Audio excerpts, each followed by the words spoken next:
الذين آمنوا وتطمئن قلوبهم بذكر الله ألا بذكر الله تطمئن القلوب আল্লাহ পাক বলেন যারা ঈমান আনে এবং যাদের অন্তর আল্লাহর জিকিরে প্রশান্ত হয় আল্লাহ পাক বলেন শোনো আলা বিযিকিরিল্লাহি তাতমাইন্নুল কুলুব জেনে রেখো আল্লাহর জিকিরের মধ্যেই অন্তর প্রশান্ত হয়।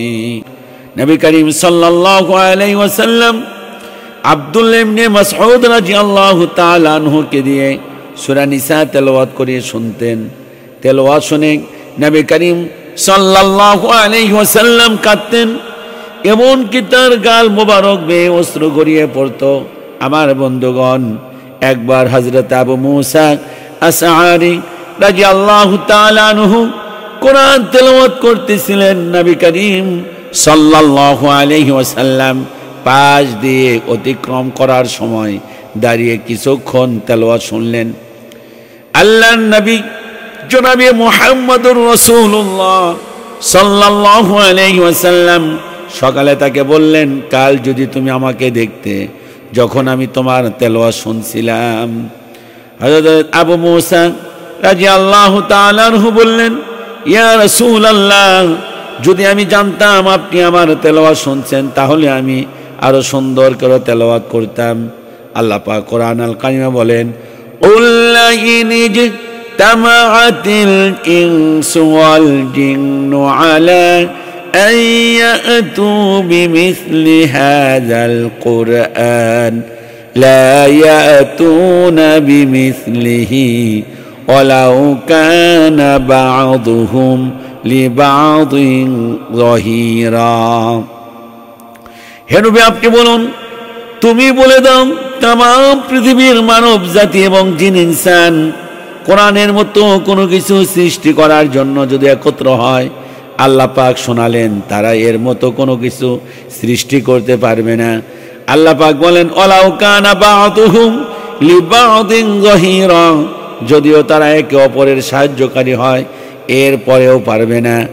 আল্লাহ পাক কোরআন আল কারিমে বলেন, লাউ আনসালনা হাযাল কুরআনা আলা জাবালিন লারাআইতাহু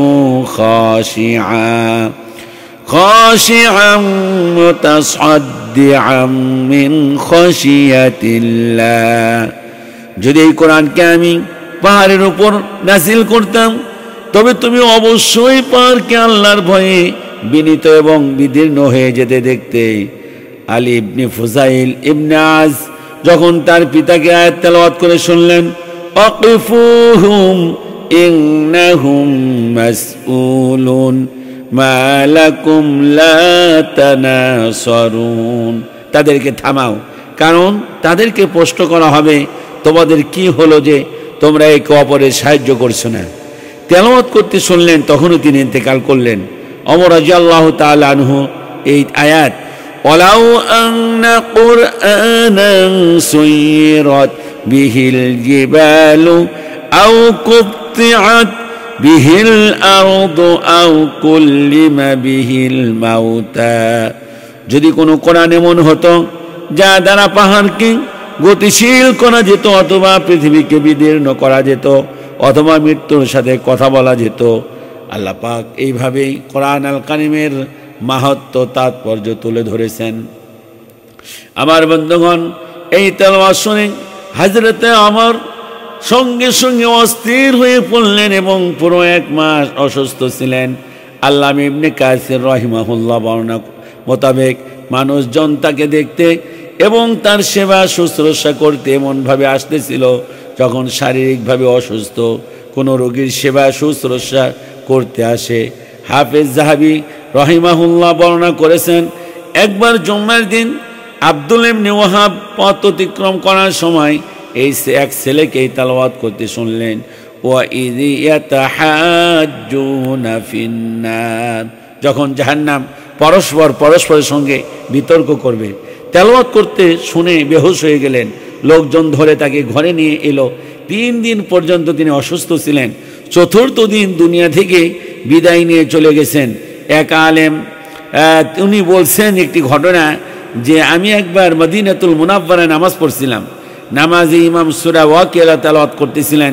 তেলাওয়াত শুনে উনি বলছেন যে আমার ভিতরে এমন এক অভূতপূর্ব অবস্থা এবং ভয় সৃষ্টি হলো যে আমি আমার অজান্তেই কেঁপে উঠলাম।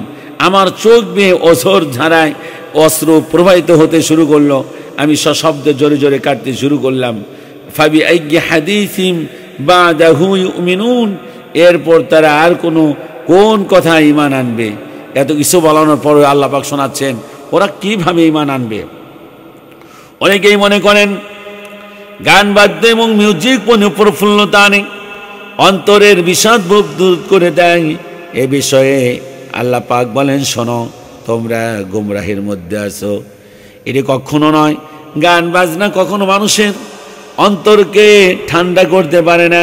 আল্লাহ পাক শোনাচ্ছেন আল্লাযীনা আমানু ওয়া তাতমাইন্নু কুলুবুহুম বিযিকিরিল্লাহ। এছাড়া আল্লাহ পাক বলেছেন ইযা তুলিয়াত আলাইহিম আয়াতুহু যাদাতুহুম ঈমানা, যখন কোরআন তেলাওয়াত করা হয় মুমিনদের সামনে তখন তাদের ঈমান বৃদ্ধি পেতে থাকে। পশ্চিমা বিশ্বে এমন বহু লেখক আছেন যারা গান বাদ্য এবং মিউজিককে আত্মার শান্তি এবং মানসিক প্রফুল্লতার উপকরণ বলে গণ্য করেন। নাউজুবিল্লাহ, তাদের ঈমান নাই। যারা এই ধরনের কথা বলে থাকেন তারা তো বেঈমান। তাদের কোনো ইসলাম সম্পর্কে কোনো ধারণা না থাকার কারণেই তারা এই ধরনের লেখা মানুষের সামনে উপস্থাপন করে থাকেন। আল্লাহ পাক শোনাচ্ছেন ওয়ামা কানা সলাতুহুম ইনদাল বাইতি ইল্লা মুকাআ ওয়া তাসদিয়া, কাবা ঘরের নিকট শুধু শীষ এবং করতালি দেওয়াই ছিল তাদের নামাজ। আল্লাহ পাক শোনাচ্ছেন মুস্তাকবিরিনা বিহি সামিরান তাহজুরুন, দম্ভভরে বিষয় অর্থহীন গল্প গুজব করতে করতে। আসলে মূল কথা হলো যে গান বাজনা এবং মিউজিকের আগাগোড়া পুরোটাই হলো গুনাহে পরিপূর্ণ, একদম হারাম। এটা দিয়ে কখনো মানুষের আত্মা প্রশান্তি হতে পারে না।